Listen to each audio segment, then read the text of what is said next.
The thread you thought was wasted is still being held in my hands. Not lost on the floor where it fell. Not cut off and thrown away. Not too tangled for any maker to use. Hear me clearly before these words are finished, because everything else rests on it. This is not God calling your pain good. This is God promising that pain will not get the final word.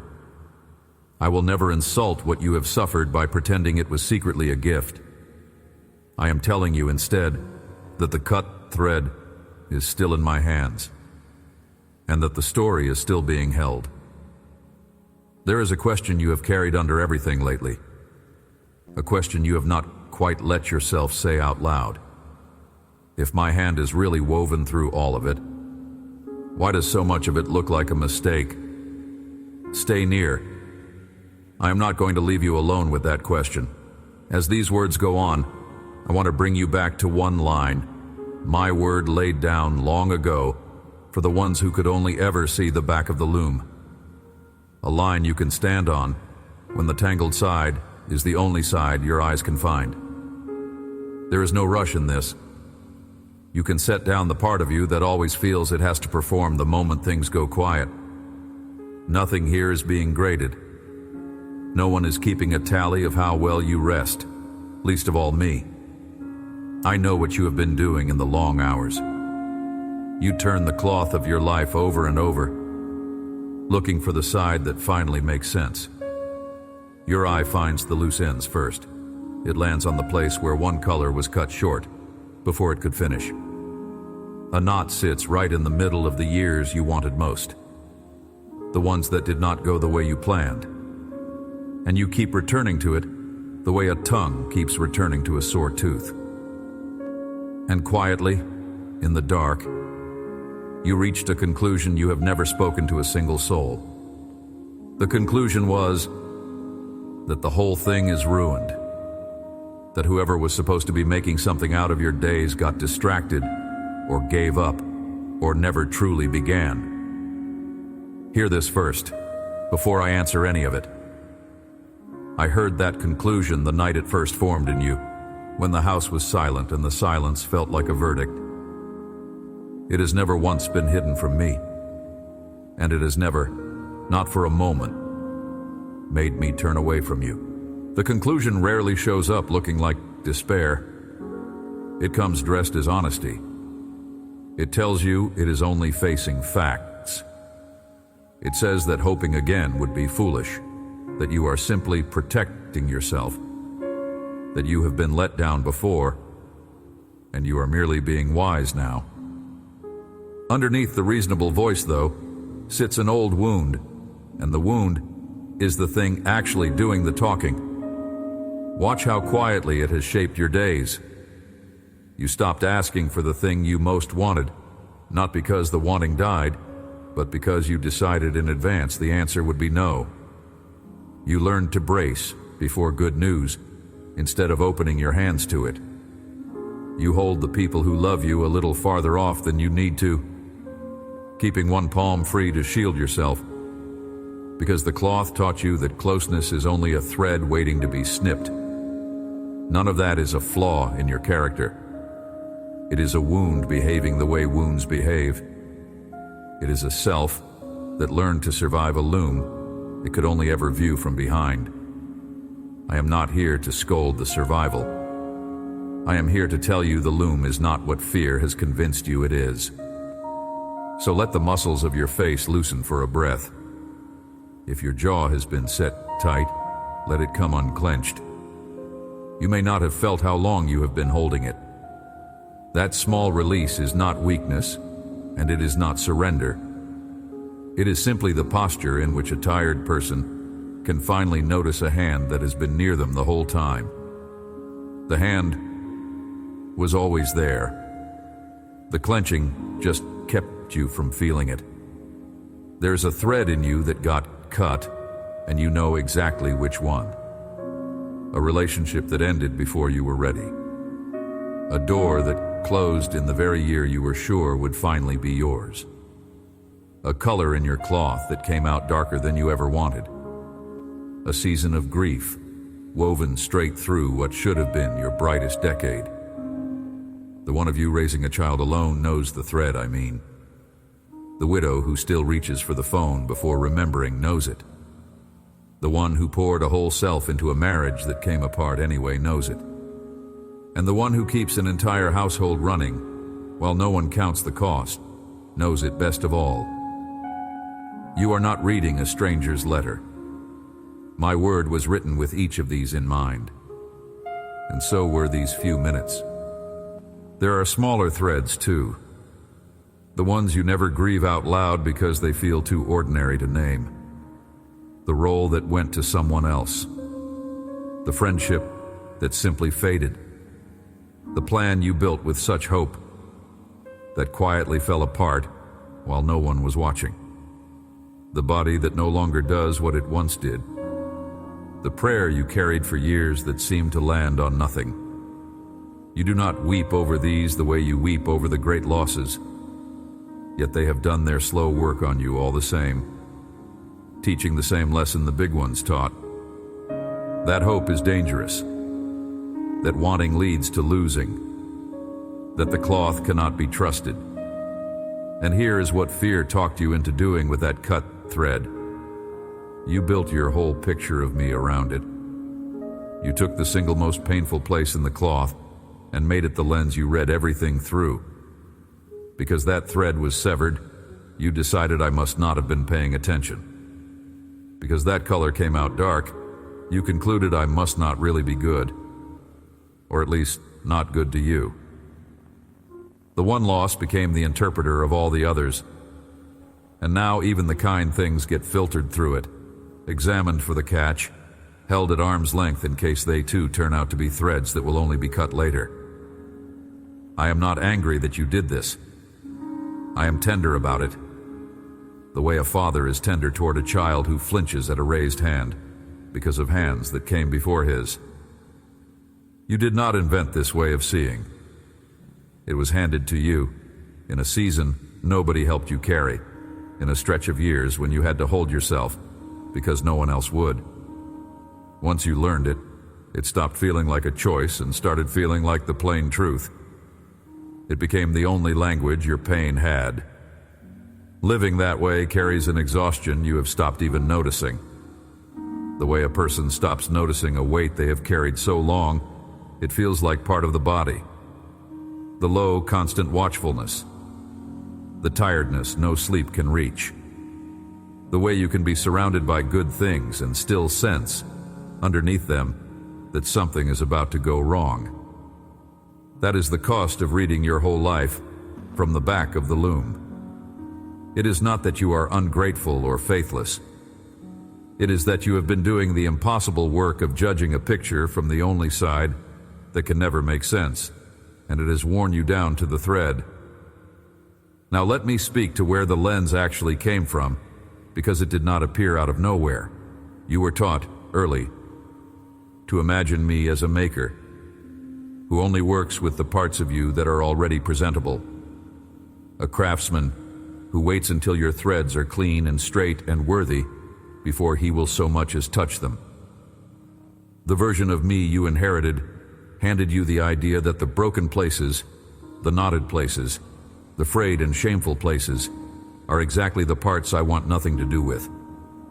The parts you must repair yourself, in private, before you are allowed to bring the cloth back and ask me to keep working. That is not who I am. That has never for one moment been who I am. Look closely at the picture you carry, and you can almost see whose hands painted it. Some of it came from people who loved you in the only way they knew, but who spoke of me the way they spoke of everything, with conditions attached, with approval that had to be earned again each week. Some of it came from a place where you were quietly taught your worth was something you rented, never owned. And the heaviest part came from your own heart, which learned very young that love was kept by performing well, and simply assumed I must work like every other love had worked. Set that picture down for a minute. It is heavier than you realized, and every line of it is false. The maker you are actually dealing with reaches for the knot first, not last, after everything else is tidy. First, the frayed end is not the part I avoid until you have cleaned it. It is the part I pick up. There has not been a single moment in your whole life when I waited for a thread to be spotless before I would weave with it. The very thread you are most ashamed of, the one you would cut out of your story if I handed you the scissors, is a thread these hands have been working into the design all along, on the hidden face of the cloth. And here is the thing. My word presses against everything the old lens taught you. You read the tangle as evidence that I am absent. The tangle is evidence that I am present and working. A loom with nothing crossing on the back is a loom with no picture on the front. Empty thread, empty cloth. The knots you keep apologizing for are not the failure of the design. They are part of its structure, the places where the whole thing holds. Pull them out and the picture unravels. Your hardest places are load-bearing. Picture what the real maker is actually like, so the false image has something true to stand in its place. He does not flinch at the mess on the back of the loom, because he is the one who knows what it is becoming. He is patient in a way that has nothing to prove and nothing to rush. He does not weave in straight lines only, because a cloth of straight lines alone has no depth, nothing for the light to play against. He works slowly on purpose, because beautiful things are seldom the fast ones. And he hums over the work the way someone hums over labor they love. You have heard that humming in moments you could not explain. A sudden, unaccountable peace in the middle of a hard week. That was not nothing. That was the maker near the loom, glad about a pattern you cannot see yet. He is not standing across the room with folded arms, waiting for you to clean up your own threads before he will deign to begin. He leans over the loom, close to it, close to you, the way a parent leans over a sleeping child for no reason except love. That is the nearness you have been missing. Not distance, not disappointment. Delight in a work that is going exactly where he means it to go. If this message found the place in you that needed it, write held in the comments as a small way of marking the truth you are choosing to hold today. Not as a slogan, and not to perform a belief you do not yet feel. Leave it as one honest stitch, set down where another tired person can see it, and know they are not the only ones staring at the back of the loom. And while you are there, you will find 7 short letters waiting in the pinned comment above this one for each of the next 7 mornings. Take them. They were written for the part of you that turned the cloth over again last night. Now let me bring you somewhere, because I do not only want to tell you this is true. I want to show you it was written down long before you were born, and I want you to see the kind of people it was first written for, so you will know it was never meant for the strong. There was a small gathering of believers in a city called Rome, holding a letter in their hands. See them as they actually were, not as they appear in some painting on a high wall. They were not famous. They were not powerful. Many of them met in borrowed rooms because they had nowhere of their own. Some had lost their work the moment their faith became known. Some had lost family who would no longer speak their name. A number of them were slaves who would walk back to their masters' houses the moment the gathering ended, back to lives they had not chosen and could not leave. They had every earthly reason to look at the cloth of their lives and see only the underside. Loss crossing loss, cut thread over cut thread. Picture the evening the letter was read. The light would have been poor, an oil lamp, maybe 2. The room crowded and warm and quiet. The one reading aloud was likely as tired as you are. And into that room, into those exact hands, a single sentence had been placed on purpose, for them, and through them, across the long centuries, for the one sitting where you are sitting now. These were not people who could pretend the dark threads were not real. The losses were too plain, too recent, too present in the room. The empty chair where someone used to sit. The letter that would never come from a family that had cut them off. And still my word asked them to trust that all of it, every cut and every knot, was being worked together for good by hands they could not see. It did not ask them to deny the underside. It asked them to trust the other side existed. That is the same thing being asked of you now. Not to pretend the cloth is clean. To trust that the Maker is real and near and good and working, even when all you can see is the back. What those tired believers had, the powerful of their day did not. They had a Maker who had come down into the very mess of the loom himself, who had taken thread and dust and human pain into his own hands and called it worth redeeming. The mighty of Rome had their marble and their armies and their certainty, and almost none of it survived. These ones, in their borrowed rooms, holding their poor lamps and their grief and this letter, held a promise that has outlasted the empire that crushed them. The cloth they could not see is finished now. They are inside the front of it. And the sentence they stake their tired hearts on is the same one being offered to yours. It was not written for scholars to frame and admire. It was written for the slave who knew he would not be free in this life. For the widow who had buried more than she could bring herself to count. For the one whose thread was cut in the year that was supposed to be theirs. For the ones who had stopped praying out loud because the words had grown too heavy to lift. In other words, it was written for you. This is what my word says. Romans chapter 8, verse 28. And we know that in all things, God works for the good of those who love him, who have been called according to his purpose.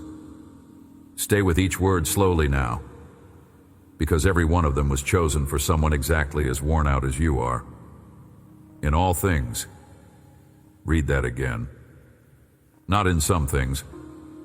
Not only in the clean things and the easy ones, the threads that happen to run straight. In all things, including the cut one, including the color that came out dark, including the knot you are certain ruined, the whole design. There is no thread in your life so frayed, no loss so deep, no failure so private that it falls outside of all things. All means all. The word leaves nothing of yours on the outside. God works. Notice the tense of it, present and continuing. Not worked once and then finished and walked off. Not set the loom running and left it to become whatever it would.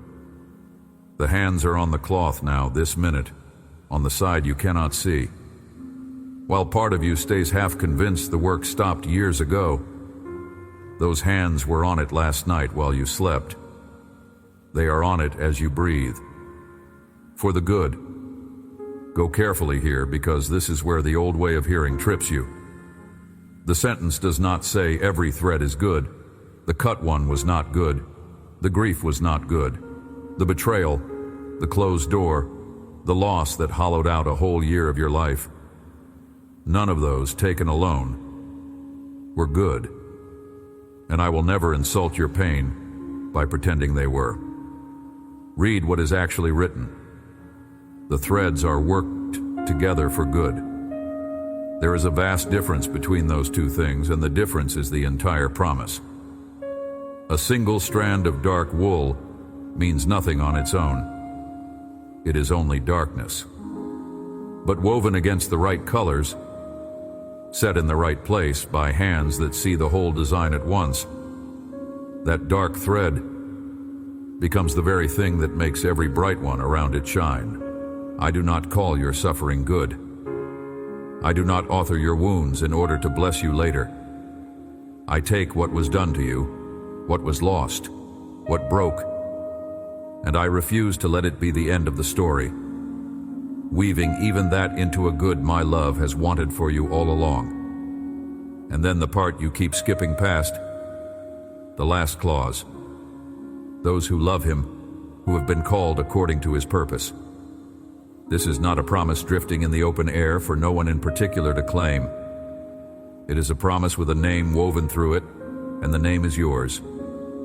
Whether or not love and calling have felt true to you in the last week, the last month, the last year. The promise does not rest on how the cloth feels to your fingers on a hard day. It rests on whose hands are holding it. Sit with one word in that line. Purpose. There is a purpose. The cloth is going somewhere. It is not a random heap of thread thrown together by chance and bad luck and the cruelty of strangers. It is a work with an intention behind it, a destination, a finished picture that already exists in the mind of the one weaving it. You have been living as though your life were an accident you have to manage, damage you have to limit, a mess you are responsible for keeping from getting worse. That is the heaviest part of the back of the loom view, the belief that no one is steering. Hear me clearly. It is not merely happening to you. It is being woven, with purpose, toward good, by love.